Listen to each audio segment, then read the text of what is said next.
সকাল ৮টা। সোনালি সূর্যটা পূবের আকাশে উঁকি দিয়েছে।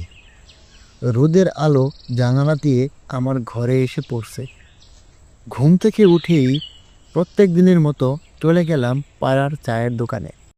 চা হাতে নিতেই দেখি পাশের গ্রামের মতিমাঝি বসে আছে দোকানে। তবে আজকে মতিমাঝিকে দেখতে কেমন যেন বিষণ্ণ মনে হচ্ছে। ওনাকে দেখে বোঝাই যাচ্ছে রাতে ঘুম হয়নি ওনার। মনে কিছু একটার ভয় ওনাকে তাড়া করে বেড়াচ্ছে। তাই আমি মতিমাঝিকে জিজ্ঞেস করলাম, মতি চাচা, আপনাকে এমন বিষণ্ণ মনে হচ্ছে কেন আজকে?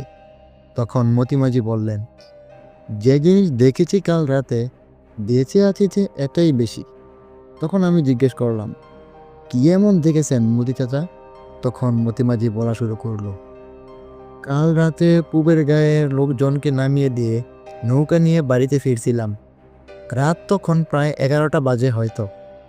নৌকা বাইতে বাইতে যখনই শ্মশান ঘাটের এখানে আসি, তখনই গাটা কেমন ছমছম পড়তেছিল। শ্মশান ঘাটটা থেকে একটু সামনে আসতেই নদীর পাড়ে ঝোপের ভেতর থেকে কেমন যেন একটা কান্নার শব্দ ভেসে আসছিল।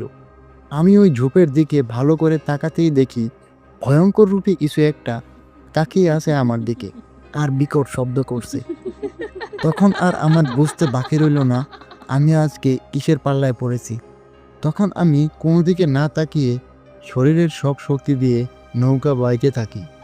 ঘাটের কাছে এসে কোনো মতে নৌকাটা পাড়ে ভিড়িয়ে এক দৌড়ে বাড়ি চলে আসি। তারপর থেকে এখনো ওই ভয়টা আমাকে তাড়া করে বেড়াচ্ছে। হয়তো আর 10-5 দিন ওই দিকে আর যাওয়া হবে না।